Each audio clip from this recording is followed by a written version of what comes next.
नवरात्रि के शुभ अवसर पर नवरात्रि विशेषांग का प्रसंग प्रस्तुत है। इस प्रसंग में हम लोग समझेंगे कि अपने परिवार का उद्धारक कैसे बना गायत्री साधक।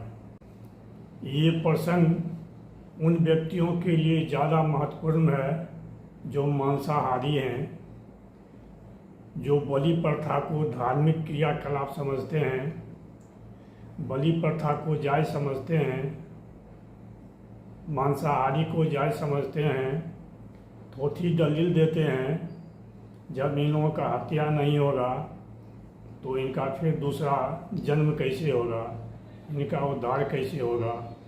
लगता है ऐसा कि जीवों का उद्धार करने का पूरा ठेकेदारी यही लोग ले रखे हैं।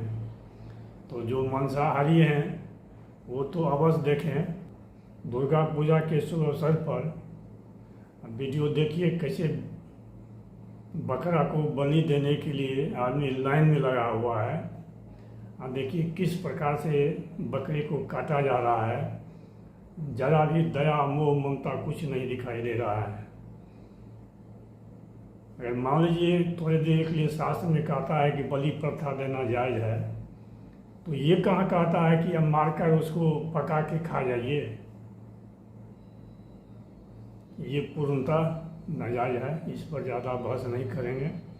चलिए हम लोग आगे बढ़ते हैं, असली मुद्दा पर आते हैं। एक परिवार ऐसा था जिसके घर में मांस मछली उसी तरह से बनता है जैसे शाकाहारी के घर में सब्जी दाल रोटी चावल बनता है।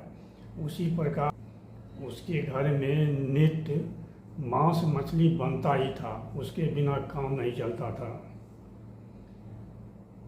तो उसी परिवार में से एक आदमी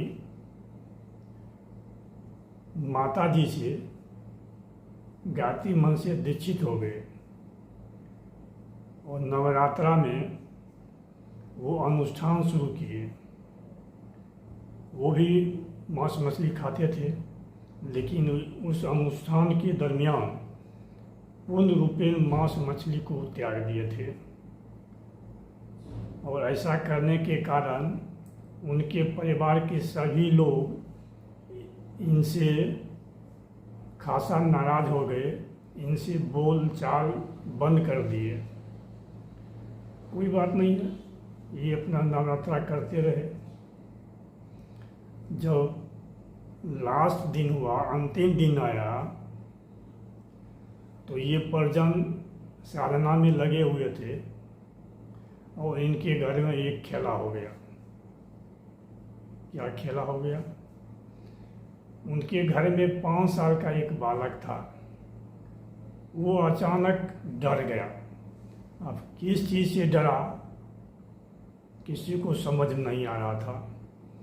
वो चिल्ला चिल्ला कर कह रहा था कि तुम लोग हमसे दूर रहो, दूर रहो, दूर रहो। तुम लोगों को 2-2 सींग है, बड़ा बड़ा दांत है, तुम हमको खा जाओगे।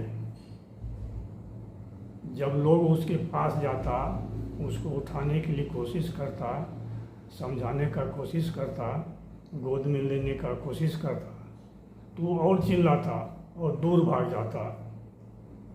ये प्रक्रिया बहुत घंटों तक चलते रहा। जब किसी की समझ में कुछ न आया, सब थक हार गया, तब वो कहता है, जो परिजन साधना में लगे हुए थे उनका नाम लेकर कहता है, देखो न रे, ये फलामा ये कैसे कैसे ने कर रहा है। कहता है कि हमको 2 सींग है, बड़ा बड़ा दांत है, हमको खा जाओगे तुम लोग। तो वो गायत्री पुराण सुने। उसके बाद वो सोचते हैं कि इस बालक को पहले डर खत्म किया जाए। वो गायत्री परिजन आँखें बंद करके गायत्री माता का ध्यान किया, तो उसे आवाज़ सुनाई दिया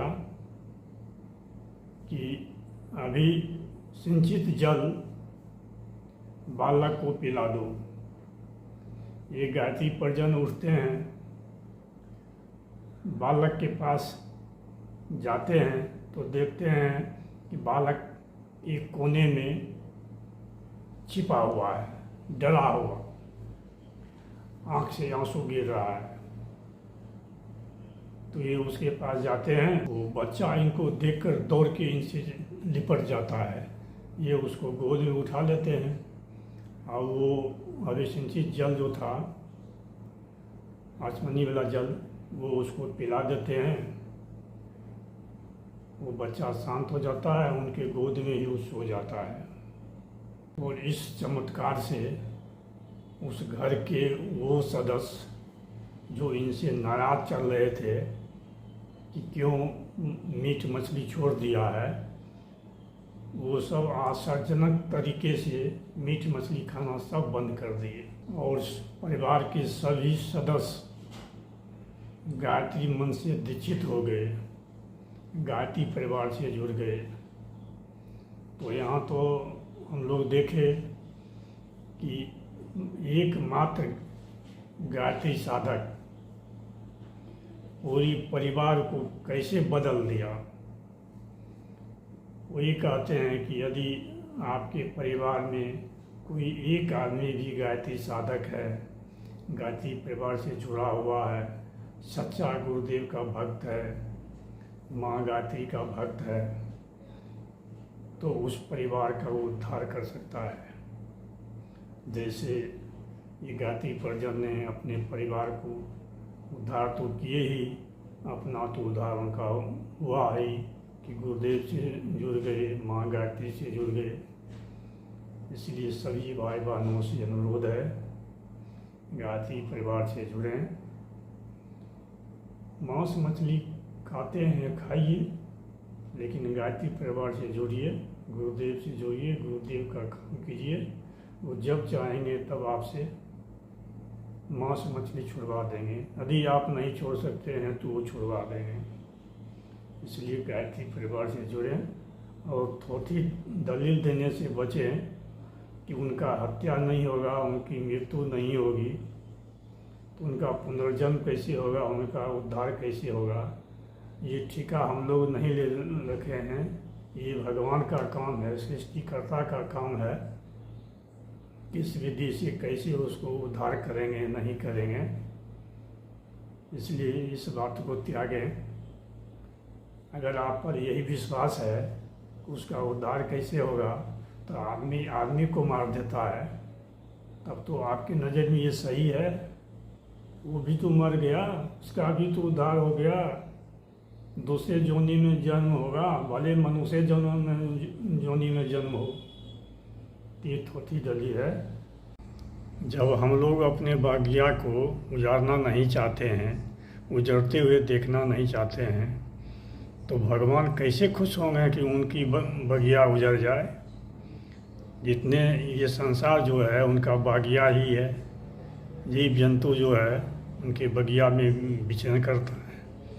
तो वो कैसे खुश हो जाएंगे कि आप किसी को बलि दे रहे हैं तो खुश हो जाएंगे कि चलो किसी का बलि पड़ा, उनकी बगिया का सदस्य ख़त्म हुआ।